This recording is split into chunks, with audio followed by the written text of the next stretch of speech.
It's the Locked On Podcast Network, your team every day. When you think of NBA duos, you might think of Kawhi and PG or LeBron and AD, but the Locked On Podcast Network has Hollinger and ND. It's the Hollinger and Duncan NBA show. Follow now on Apple Podcasts, Google Podcasts, Spotify, or your preferred podcast provider.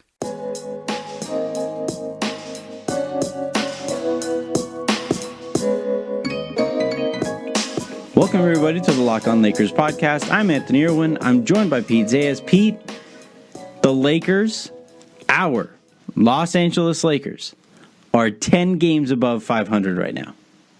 Imagine that, man. It was the 2012 season, which was the year of the lockout. It was a 66-game season. Lakers won, I think, 41-25 that year. Last time they were 10-plus games over 500.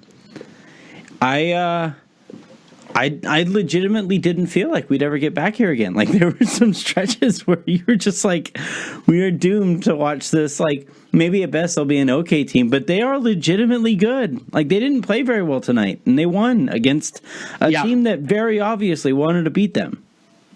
Yeah, no, it was nice to get an ugly win. I thought AD put it well after the game. They kind of took the night off on defense. Yeah. And there were long stretches of intensity lapses in this game, just as there were with Atlanta. I feel like they're kind of sneaking up on one of those losses to a team they shouldn't lose to. Might even be on Friday. If they play like this in OKC, they'll lose that game. Yeah. So, hopefully they don't need one of those to kind of line them back up again and get the intensity back up. But, hey, man, 12-2 is 12-2, and I'll take it. KCP even hit a clutch basket. KCP was good, man. KCP has been pretty good for like several games now. Yeah, even when he was quote unquote bad, it felt like his mistakes were louder than his actual play was bad. Yeah, he's also like he's kind of an awkward dude too, and so people when they smell the blood in the water, it's just feeding frenzy. Obviously, he was awful on offense to start the season, but yeah, he's getting back on track. He's a solid guy. He's given us good minutes these last few games. Yep. All right. So the things we have to talk about tonight: Anthony Davis and LeBron James were running a ton of pick and roll, a ton of it. Praise the Lord. Yep. So we're going to talk about that. We obviously have to touch on Kyle Kuzma's eye almost becoming dislodged. That was gross to watch as that happened. Rajon Rondo, I felt like we got way too much of Rajon Rondo. That was a lot of it. And not just in sheer minutes, but in the moments that he was out there on the court, he always has the ball. And, you really feel it when he's on the court. And then, Vogel made a couple decisions late, but while I kind of disagreed with him, I think there's a bit of an explanation for them. So we have a ton of stuff to get to. Let's start, though, with the positive. Like you said, Anthony Davis gets back on track. Hit 3 of 5 three-pointers tonight. I thought it all started with his feet. I thought his feet were set a lot more early in the shooting motion, and everything else kind of fell into place on his jumper while he was taking it. But so that kind of got everything going, and then I think not more important point, because if Anthony Davis becomes like a decent 3-point shooter, the Lakers are really, really good. But the just as important point was the amount of LeBron and Anthony Davis pick and roll that we got. Frank Vogel said heading into this game that he wanted to get Anthony Davis on the move before he caught the ball, and this felt like one of the ways to do that. Mm-hmm. Yeah, no, he did a nice job with that. I've been wondering where that LeBron AD pick and roll has been. OKC is a team that doesn't switch very often on those, and so that may be why they went to that a little more often. But they were doing that. They were getting AD coming out of the corner on flex cuts, cutting toward the middle, which they've done a little bit, but they did it more in this game. They did at least cross cuts in the key. Yeah, those cross screens right there. And yeah, just getting AD the ball on the move, it seemed to get him in a better rhythm. He had a nice start. I thought he had more legs in his jumper. You're absolutely right. His feet were set. He was also just getting a little deeper in his crouch. You notice a lot of times when he's missed this season, they've been short. And I thought he did a nice job of really kind of stepping into his shot. So really nice to see him get back on track. And what was, I think there are still a few wrinkles to iron out with that pick and roll, because what they're kind of sort of doing is just kind of going under the screen on LeBron, and I think he only hit 2 3-pointers tonight, both of them coming in the fourth quarter. So when teams go under the screen on LeBron, and he's reluctant to shoot that 3-pointer, it gets kind of wrinkly. It gets kind of awkward, that pick and roll does. So that's going to be something to see. If he isn't going to shoot the 3-pointer, is there any other way to combat that strategy? Or, do you think he can eat up some of that territory before, as somebody goes under the screen? Or is it just a matter of, no, man, you gotta take the shot more occasionally than you've been willing to? I mean, he's got to take that shot. He's been shooting pretty well lately, but yeah, there are some times where they'll go under the screen and he'll pass that up. He can eat up that space, but only if AD pops instead of rolling. Yeah. Because if he rolls to the rim, that means there are 2 extra bodies down there in the paint. It's just tough for LeBron to navigate, and then it becomes a crowded paint where in that situation, then yes, he's got to take those. Yeah, that's kind of where I land as well. It's just, and he's a fine shooter, and actually, he's much more natural in that shooting motion than he is with catching and shooting or anything like that. Shooting off of the dribble and kind of stepping back into that 3-pointer, he's a lot more comfortable doing that than he is taking any other kind of 3-pointer. So it's the kind of thing you would think he'd be willing to do a little bit more often. Any other LeBron AD notes before we move on to Kuzma? No, I mean, they carried the day on offense today. LeBron was kind of flinging the ball all over the court from a turnover perspective. He had some. He almost had a quadruple. I know. Yeah, it was first player in NBA history to have a triple-double against every team. Westbrook will probably follow him soon because he hasn't had one against OKC for obvious reasons. But I just wanted to recognize a pretty incredible accomplishment by LeBron tonight. Yeah, absolutely. Although there were times where you felt like Russell was playing against OKC. That's my one note on that stat. But yeah, I was thinking about it. So I think the official stat is that he's the first player ever to have it against 30 teams, right? Is it that Magic didn't? I guess Magic never played against the Lakers. So right. Magic never played against the Lakers, and Russ then played against. You had expansion in 90. Wow, what was it? It was 88, 89, and 89, 90. So no, then Magic would have had the opportunity to get triple doubles against them. But yeah, then the Lakers wouldn't have been. And then you've got the Bobcats, right? Or the whatever. What the hell are they? The Hornets now? Yeah. They should just name them like the Charlotte Jordans. Yes, exactly. That's what they are. This is the longest stretch in NBA history without expansion. I'd love to see some expansion teams coming in. I think there's. I disagree on that one. Yeah, we'll have to talk about that more at another point, maybe. But I feel like there's enough talent to go around to support that. I actually go the other way. Get rid of the Memphis Grizzlies. We don't need that team because it means Andre Iguodala's a free agent. So no. There you go. Have relegation like they have in the European soccer leagues. Now you're talking my language. Yeah. So if the NBA were to expand by like 10 teams, right? Oh wow! I'm not saying that. No. Well, no. So if they were to expand by like 10 teams. And then bring into account relegation, right? Or if you were to have G League teams be able to come up and play as another NBA team, that'd be kind of fun as well. But relegation the Knicks shouldn't be in the NBA, is what I'm basically saying. They should at least have to earn their way back in. Yeah, I agree. All right, let's take a quick second. When we come back, there's a lot of levels to this Kuzma thing. He was supposed to play in the set, or they said that he was questionable to return in the second half, which is so effing Lakers. It's so and they handled that in such a Lakers fashion. But we're going to come back and talk about that here in a second.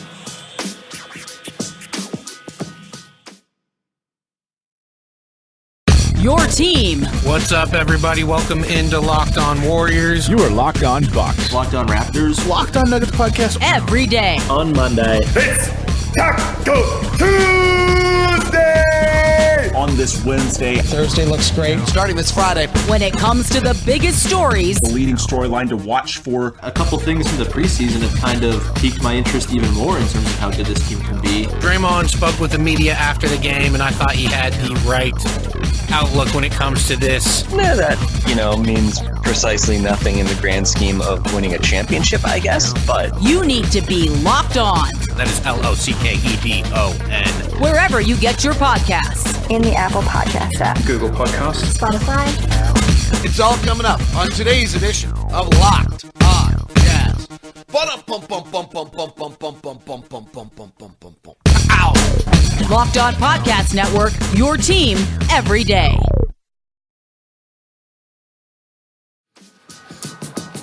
All right, we're back, and Darius Bazley can't come to LA anytime soon, right? What happened? Well, he was the guy who almost poked out Kyle Kuzma's eye. Ah, yes. Yeah, that was ugly. At first we thought actually, I don't know, you watched the game from home, obviously, right? And so Jen and I are watching the game, and at first Jen goes like, "Oh my God, Kuzma, you flopped," right? Because at first it looked like it didn't hit him, right? Yeah, right. We thought it was an elbow, and then it looked like the elbow didn't touch him. So we were like, "Oh, come on, Kuzma!" And then they pan back to Kuzma, and his effing eye is bleeding. It's like eyeballs popping out of his skull. Good one, Dr. Jen. Right before then, she was telling me about how she wants to be like the sole proprietor and start her own business. I'm like, if that's your diagnoses, better get some malpractice insurance. Oh man, I hope she doesn't listen to the show. Me too. Me even more than you. Love you, Dr. Jen. Sorry. So Kuzma goes back to the locker room, bleeding from his eye. Comes back out after halftime, and his eye is he was barely able to open his eye. And anybody who was able to look at and see Kyle Kuzma clearly would have said, yeah, he's probably not going to play. So, of course, the Lakers say he's questionable to return. Do you think it's just like an existentialism take that they just keep offering? That we are all questionable to continue? We're all day to day. We're all questionable. Who knows what the future holds? Maybe they get Kuzma an eye patch and he comes out for the third quarter. That was as soon as you saw Kuzma, you probably knew right away, nope, he probably should play tonight. And even the Lakers,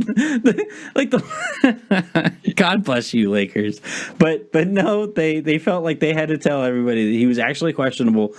But moving forward, though, for one thing, I thought the other kind of easy level to poke a little bit of fun at, not actually laugh at here, but good Lord, Lakers. Every time any member of the Lakers, either young core or previous young core, however we want to define that group of players, whether it's Lonzo, Ingram, Kuzma, Russell, Randall, whatever, as soon as those guys start playing well, something happens and they have to miss at least a little bit of time here.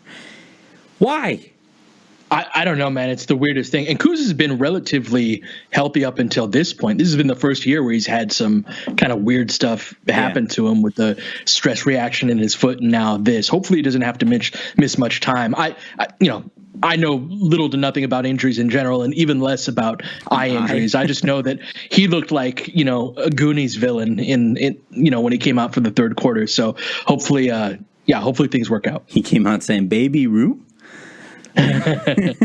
No, I also, it's going to be interesting to see what actually shows up. They probably have to run some additional tests just to make sure, the cornea remains untouched. The eye is it's very delicate, and it doesn't take much for something to go off. And for Kuzma, given the way he was shooting, this is, other than hurting his shooting wrist, this is one of the few injuries that aren't legitimately serious that you definitely did not want to see from him, because he had been seeing the basket so well. It was such a bummer. Yeah. How do you think? Do you think the way that Vogel handled the minutes in the second half, and especially in the fourth quarter, was indicative or any kind of a look forward as to how he's going to handle the rotation now if Kuzma misses time? Yeah, a lot of 3-guard lineups that I thought was Interesting is a word for it. Quinn Cook and Rondo playing together is a bad idea. It was certainly a decision. Yeah. Yes, it was a decision.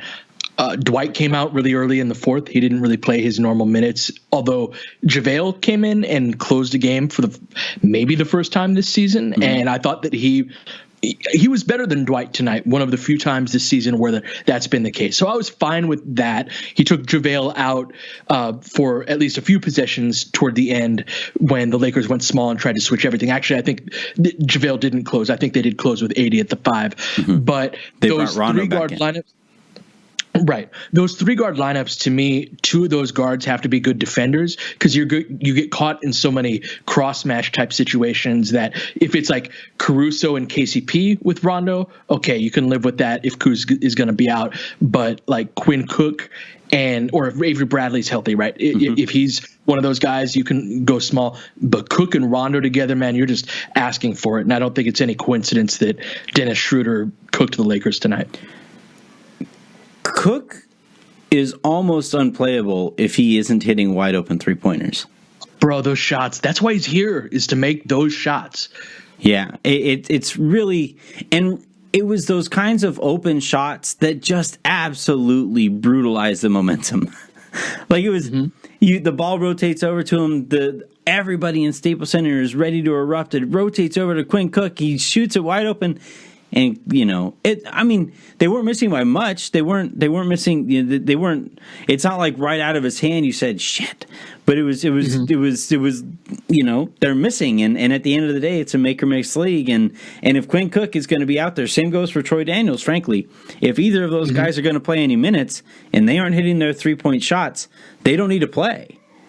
No, and those type of threes are with this Lakers team playing.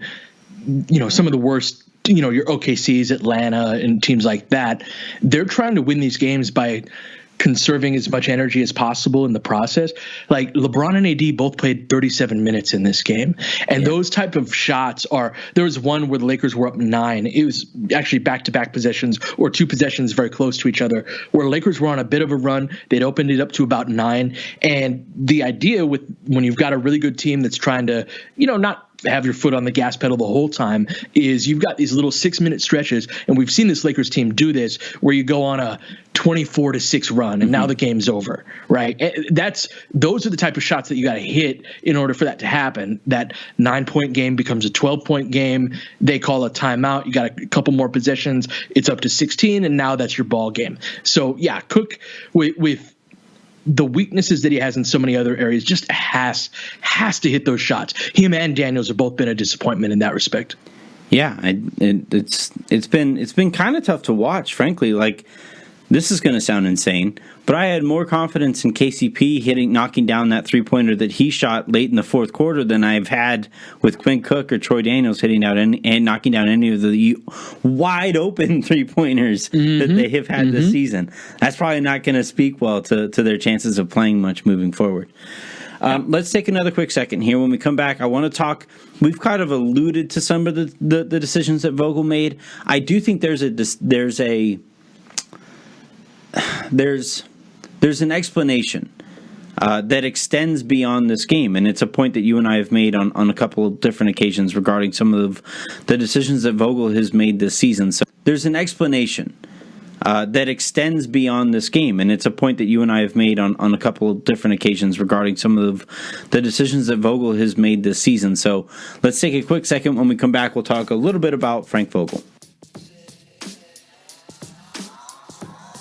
Today's show is brought to you in part by MyBookie. Pete, you are now covering the NBA at large a little bit for The Athletic. The Lakers do not have a game tonight or tomorrow night by the time or whenever people happen to be listening to the show. So we're gonna test your NBA knowledge for today's MyBookie bet of the day. I am about to get so exposed with this job. I can't believe they gave me that gig. I just watch Laker games. I can make it up, though. Look, man, I host the national NBA show, too. If anybody has ever been likely to be exposed, it's the guy you're talking to. I feel like I'm like parachute dropping like into like different teams' worlds for like 4 or 5 days, and then like, all right, see ya. Anyway, yes, let's get our MyBookie bet in and see how I go down in flames even before it starts. As a reminder, head on over to mybookie.ag, use the promo code LOCKEDONNBA to double your cash input if you're a first-time user. Again, that's mybookie.ag. It's the fastest way to get your bets in. They have live betting. They have everything that you would want, not just with basketball, but with the NFL. There's just I can't speak highly enough of the way that MyBookie has put themselves together, especially given the influx of bettors that you see nowadays. It's pretty impressive that they haven't missed a beat. So I'm looking around at the bets that we could be possibly making. So you got Utah in Minnesota as a pick'em. You have Houston only getting 2 points in Denver. I think that's an interesting one. Boston is a pick'em against the Clippers, which I think that might be Paul George and Kawhi's first game together. So that one, let's focus on that one. Clippers are going to win that game. You think so? Yeah. I think so too. Let's make it the MyBookie bet of the day. Especially if Kawhi and Paul George are playing in a home game for their first game together. And yeah, like all dozens of Clippers fans will be rocking in Staples Center just to see that for the first time. It's a good tens of people. Tens of people. It's like the Arrested Development. There's dozens of us. The Never Nudes. That's right. There's dozens of us. That's a good bet. I'm with you on that one. The Clippers take down the Celtics for the MyBookie bet of the day. Again, that's mybookie.ag. Use promo code LOCKEDONNBA to double your initial investment into the app. Again, mybookie.ag. You play, you win, you get paid.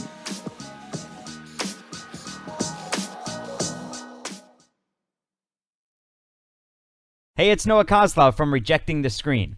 Adam Stanko and I went ISO with PJ Carlissimo, who recalled his comments as Sonics head coach after Kevin Durant's first Summer League practice in Las Vegas. I wish I had the tapes because I remember, like the scrums, the media scrums after the practice, like people going, well, how good do you think he's going to be? And you're trying not to put too much on him, and yet at the same time, you want to acknowledge his ability. And I think I gave some answer like, I think he's going to be a 10-time All-Star. I think he's going to be one of the best players in the league. I don't think I said he's good. I think I might have said something like might even be an MVP or something like that. And people like literally were laughing, going like, what are you, nuts? For more of these stories, subscribe to Rejecting the Screen, wherever you get your podcasts.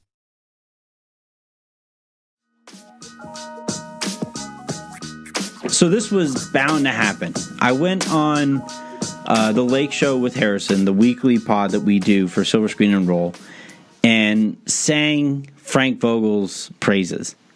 Just praised him up and down, said I don't have any real complaints thus far. Lobbied him as an early Coach of the Year favorite, given everything that was going on heading into this season. And, of course, he played Rajon Rondo to close out this game against the Oklahoma City Thunder. It was. I jinxed myself on this one. It's my bad, but I do still think let's get to the gripes themselves and then explain them. I think later. So, how did you feel? The one concern I had with Vogel was that he would rely too heavily on Rajon Rondo once the minutes restriction was lifted, not just in terms of the minutes, the total number of minutes Rondo played, but also in terms of the way that the offense looked with Rondo on the court in those minutes. How did you feel about that aspect of the game? I was actually fine with how Rondo played tonight. I think we may disagree with this a little bit with Avery Bradley hurt and with Cook and Daniels not able to throw a pea into the ocean. Yeah, somebody has to play. Right, with Kuzma getting his eye poked out, basically. And The one thing I do find a little weird is Danny Green at 21 minutes. Yep. I would love to see him. He's strangely never played 30 minutes per game in a season, which is kind of a surprising stat considering what an effective player he is. Mm-hmm. But I'd love to have him up in the high 20s there. But by and large, I thought Rondo had a really good stretch in the second quarter. I didn't think he had some defensive issues for sure, but it was, no worse than Quinn Cook when he was out there. Right. I just think they had kind of a numbers issue. Like so many of their best players right now are front court guys, and with Bradley out, with Cook and Daniels playing as they have been, I was okay with it. What did you see out of him that, is this just Rondo irritates you, so you see the worst in him, or was there something you saw in tonight's game? It's just a lot of Rondo on the ball, especially in the LeBron Rondo minutes. Like those like if I am going to cop to a Rondo just annoys me kind of bias, those are the minutes that really brings it out of me. Because when LeBron is on the court and you have stretches of possessions, multiple possessions, where Rondo is dribbling the ball for half the possession and then, okay, LeBron, try to make something happen. That isn't actually lightening the load in the way that people seem to hope that Rondo lightens the load for LeBron. Now, what I did like about Rondo tonight, especially while he was playing with Caruso, was the way that they pushed the pace. I thought that was huge. I thought that was incredibly huge because while we might think that running up and down the court actually taxes players out, those are easy baskets. Those are the easiest minutes you have in the game when you're running, because there's not a lot of physical contact. That's what really wears guys down, is these are huge dudes banging up against huge dudes, and that's going to wear on you. Yeah, so I like that about his game. I just think in the half court, and look, this is not something that I expect to see fully sussed out right from the get-go with Rondo. He missed a lot of time, and if Rondo and LeBron are going to work together, it's not going to be figured out, especially given how bad we saw it last season, right? It was legitimately and objectively awful last season. So that's not something that, if it is going to be figured out, it's not going to look like that on the first game after Rondo comes off of his minutes restriction. It's just something that has to get figured out, though. If those guys are going to play together, I don't like the idea of Rondo having the ball so much when LeBron is also on the court. It's funny you say that, because I found myself in large stretches when Rondo wasn't on the court just saying to myself, LeBron has the ball too much, and LeBron was looking kind of annoyed at his teammates for, there were a couple times where someone set a screen in the wrong place, but just having him bring it up the court every time. I think that's something that LeBron appreciates. It's the 14th game in mid to late November, 37 minutes of LeBron having to handle it every possession. And yes, does Rondo record scratch possessions? Does he dribble the air out of the ball? Yes, yes, and yes. The problem is that we don't have anybody other than Rondo from a guard perspective who can really handle the ball and take off LeBron's, workload. So if we can acquire somebody else at some point, I will be banging the Rondo should not be playing this much or at all drum much louder. But just for now, if in terms of lightening the load on LeBron, yes, there are some possessions where he has to bail out a possession at the end of it, but not to have to bring the ball up court and just make the whole play happen in the first place. I think LeBron appreciates that. I really do. And until the Lakers address that with a different guard, I think Rondo, for better or for worse, is going to, and he was a +6. He was tied for best on the team with LeBron in today's game. He was fine. He had 10 assists, 8 points, didn't shoot well, but I just think that's the reality of this roster. I would like to see what a LeBron and Rondo pick and roll looks like.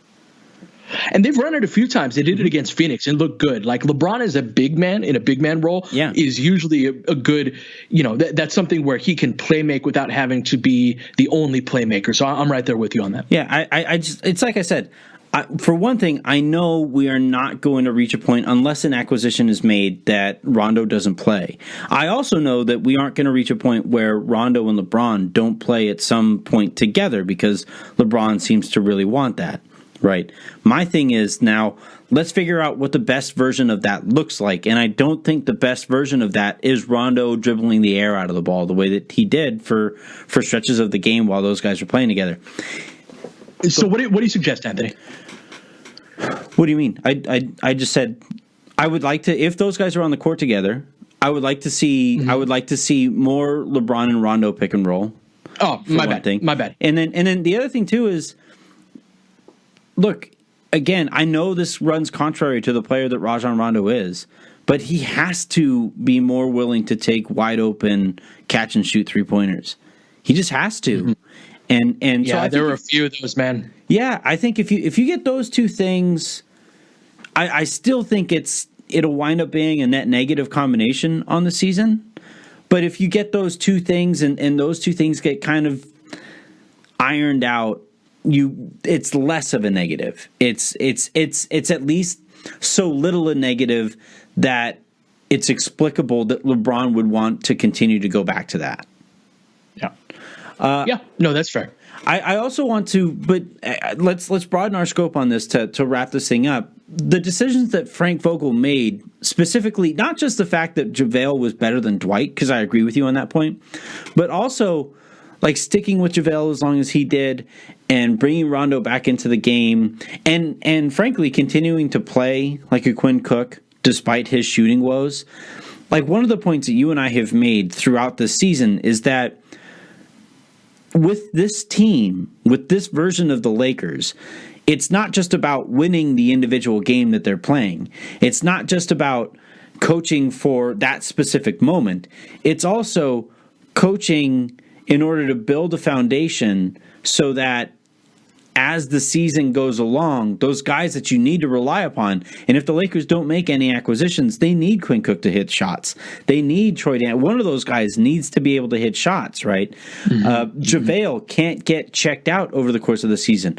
Rondo, given the amount of respect that he has from LeBron and AD, has to get minutes, and they have to be their best version of themselves in those minutes. So while it's really frustrating, I think, to see the way that those guys were used, especially at the end of the game, I think that's another example of coaching for the season and not just this specific game.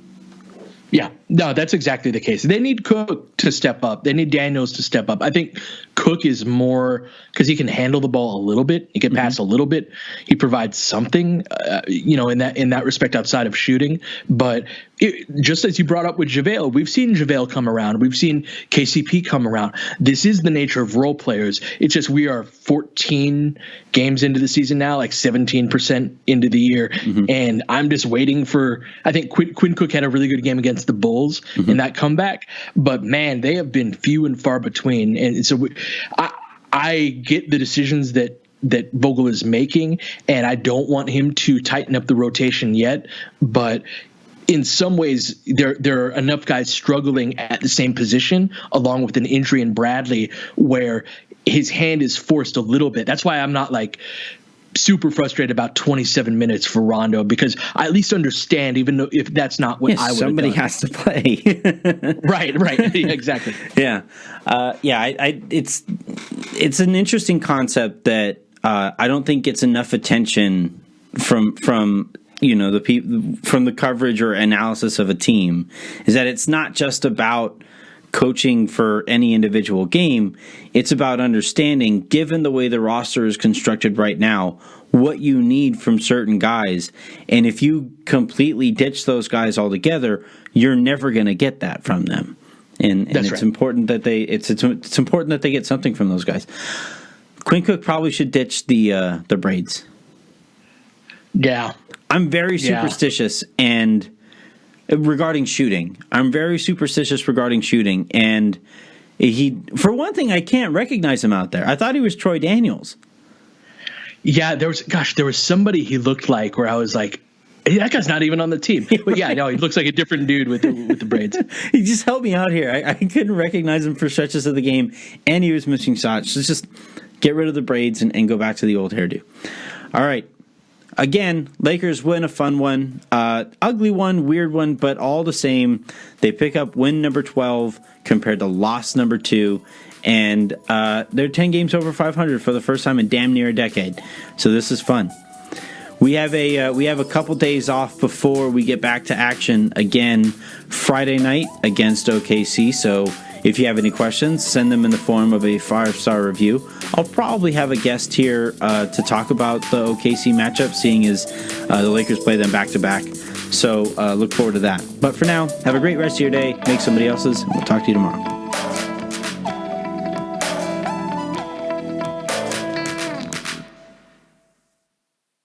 What's up, everybody? I'm William, the Opinion Updike. And I'm Positive Chuck Mockler. And we host the Locked On Clippers podcast. Two best friends give you all Clippers everything every single weekday. We know a little bit, but have a lot to say, so get ready for some real talk from real fans. Find us on Twitter and Facebook at Locked On Clippers, and tune in Monday through Friday for up-to-date content about the best basketball team in Los Angeles. Well, aren't they kind of No, we're the best one. Locked On Clippers, local experts on the biggest stories in the NBA. The Locked On Podcast Network has the ultimate NBA podcast starting 5. Starting at podcast number 1 is your favorite team's daily podcast from a local expert. Starting at the podcast number 2 is Locked On NBA, your daily 30-minute look at what happened the night before and what's upcoming.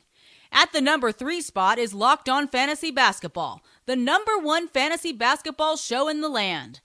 And the podcast number 4 position is Rejecting the Screen with Noah Kozlov and Adam Stanko. And finally, the big men in the middle, the unequaled Hollinger and Duncan NBA show with former NBA executive and analytics godfather John Hollinger. It's Locked On Podcast Network's NBA podcast Ultimate Starting 5. Follow all 5 on your favorite podcast provider.